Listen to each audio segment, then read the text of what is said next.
Let's get into our first topic. Def Noodles. So Def Noodles claims that he would like to live the rest of his life without talking to or about Keemstar, right?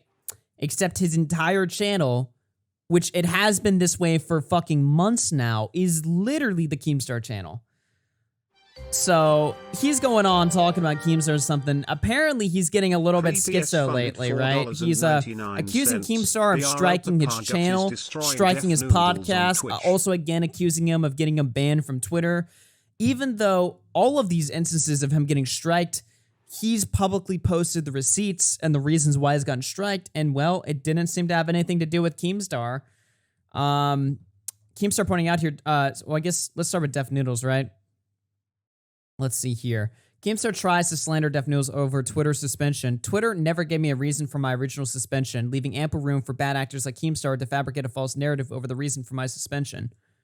Well, actually, it was not. He was one of the few people that got banned from Twitter that actually got a Twitter spokesperson to respond to the situation and say why he got banned, right?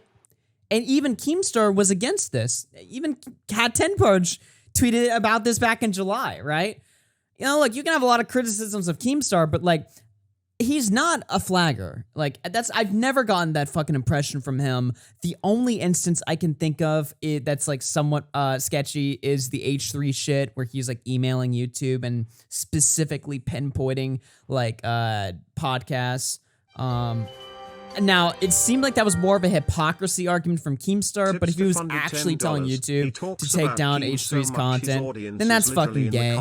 I don't fucking like that. But aside from that one instance that's even debatable in and of itself, I mean, I don't know, man. It just seems like Def is going a little bit schizo here. He's the news cycle is a little bit dry, you know, covering TMZ and, you know, influencer COVID parties and stuff like that. Who got caught not wearing a mask this week? It seems like that type of news is less interesting.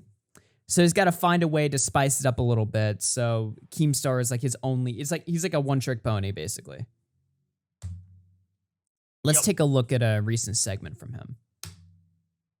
Anyway, folks, moving on to the biggest serial slanderer in the history of the internet, who once again decided that yesterday was a good day to slander me. Information Noodles claim they got his Jesus, that voice is awful. Twitter banned with zero evidence, even though I tried to help him get it back at first. Now, folks, we've been over this. If this fucking fraud wants anybody to believe that he actually did reach out to Twitter on my behalf to reinstate my account, then he should share a screen recording of the messages he exchanged with Twitter, including Twitter's response, because otherwise, it looks like he's just lying to cover his ass, especially when you consider that he literally spent days celebrating that I was banned on Twitter immediately after it happened. FYI, I can't get anyone banned on Twitter. I can only reach out and try to help people get unbanned. All he would have to do is share the messages that he's been exchanging with his Twitter rep for the last couple of months so that he can show everyone that he's been only working to get people unbanned and not the other way around. What about H3?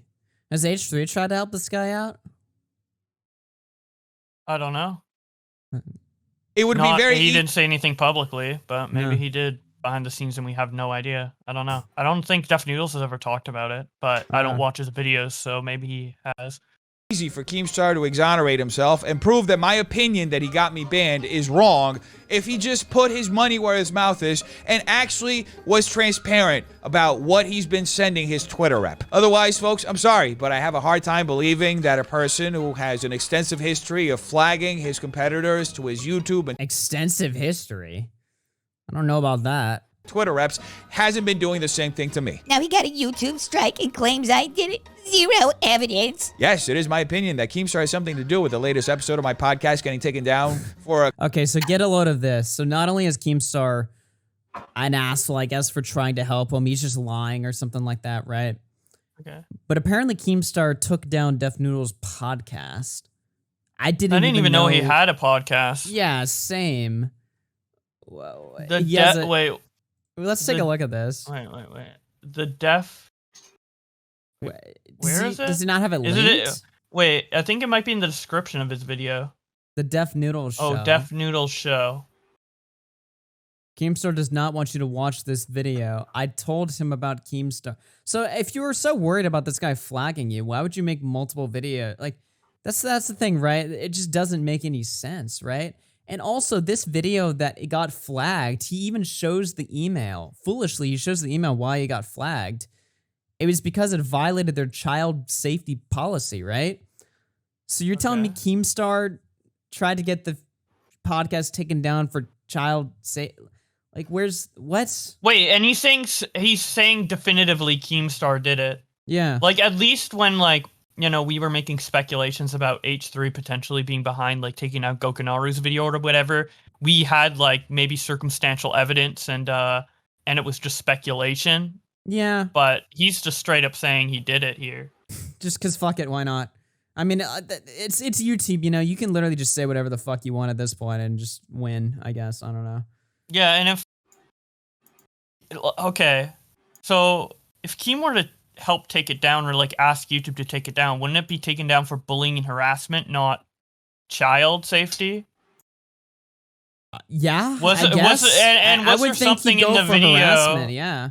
Yeah, exactly. And then because that makes sense. That's something you could argue to YouTube in DMs or email. And then also, like, was there something in that podcast that, you know, YouTube could... Number one, I don't think it should have been taken down, but also, is there something in the podcast that would trigger YouTube to accidentally take it down because of child safety or whatever? Is there something relating to that in the video? I mean, I don't know. I don't know. I mean, if it's taken over child safety, it's probably bullshit, and it's probably going... Yeah. Like, I would imagine you would win an appeal for that. I don't know.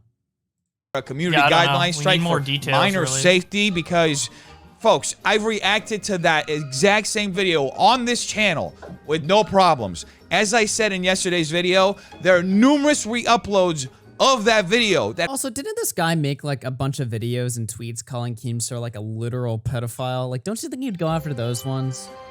You know what I mean? Oh, okay, the child safety is the clip of Keem putting the ice cream in the child's face. Okay, that makes sense. Now, yeah, there are other clips of it on YouTube, but YouTube has, and I do think taking it down is bullshit, but YouTube does have a history of their own volition taking down, like, more popular reactions to problematic content rather than the problematic content itself. Like, it happened with Critical. Remember the, like, YouTube, listen to us or whatever? Yeah. Yeah, or answer us YouTube. Yeah. Like, where he reacted to, like, SpongeBob beating people up on the street or some shit. Mm-hmm. And then it got taken down, but the original video was still up. And I think it's happened with other content as well. There's, like, a semi-common problem on YouTube. Well, dude, people say this clip right here is like, this is like a really bad clip. This clip is the funniest thing Keemstar's, one of the funniest things he's done in my opinion, right?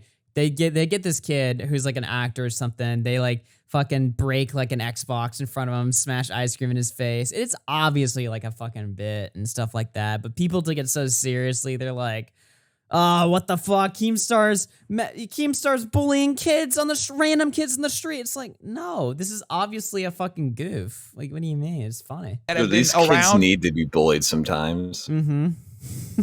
For 5 to 6 years. Now, you're not that kid. The kid in that skit was a champ. He played that so well.